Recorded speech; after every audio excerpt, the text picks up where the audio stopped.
Hey everyone, my name is Nick and I'm a Toronto-based graphic designer. In this video, I will teach you a fast and simple way to set grids and guides on Adobe InDesign. When I was in college a few years ago, my professor, Leah Conti, absolute queen of a designer, taught this lesson along with the principles of design. As a student at the time with no prior design knowledge, her lesson simplified the approach to grids and layout within this expansive world of graphic design, while drilling into our minds the importance of balance and alignment within layout by utilizing grids, along with many other fundamental habits that any designer should develop. Strong foundations are always key. Because I was fortunate enough to be in college during the pandemic, every single class and all my courses were recorded and posted on our school's e-learning platform. So for one of my assignments in Leah's class, I wanted to quickly reference the part of the lesson that taught this specific thing. But I couldn't find this part for the life of me. And when I went on YouTube to find this method, I couldn't find it for the life of me there either. I'm not sure now if it exists out there yet, because when I went on YouTube to see this method, I couldn't find it. But I wanted to make this accessible because it changed my life as a student, and to this day keeps all my layout designs dialed in years later. Let's open a document. For this video, I will open a new one. As soon as I open a new document, my automatic first step is always set my layers.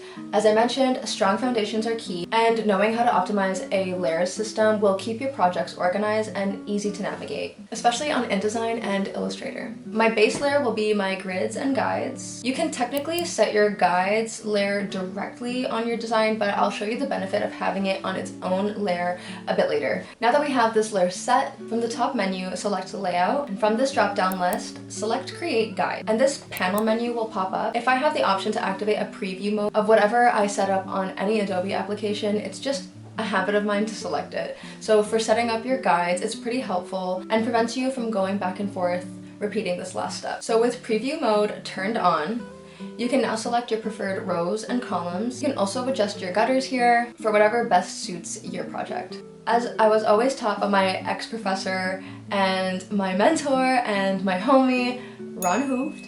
He's an absolute OG in the Toronto graphic design community as well. It's best to fit your guides to margins versus fitting it to the page. This is a good habit to design within, especially if you frequently create assets that are intended for print. Any of your design elements that are within the margin is in a safe zone and won't get cut out or won't potentially get cut out when printed. So that's why I always select this option to fit my guides within the margin. There you have it. Your grids and guides are set. If you want to apply these guides to other pages, here's a trick for non-facing pages. You can copy with Control or Command C and paste in its exact same placement on your new page with Shift, Alt, Control, or Command V, or you can right click and select Paste in Place. Now here's a project that has all my layers set.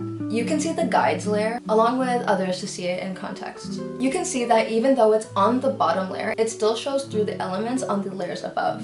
You can toggle visibility on and off to easily preview your work within your workspace without having to move the layer around or move the guides from layer to layer if it were directly set on the design layer itself. So this is why, personally at least, it helps your workflow to have your guides set on its own layer. Another shortcut to previewing your work without any grid showing is Shift W. I like to toggle between that on and off when I want to see my design without my guides or any workspace in my peripherals, and also have it in like a full page view. If you got what you needed, I'm glad I can teach you something, and I hope this makes your workflow smoother. Give this video a thumbs up, comment if you've seen this method before or not, and let me know if there are other tutorials or videos that you'd like to see on this channel. Subscribe if you haven't already, and thanks for watching. Until next time, my friends, happy creating!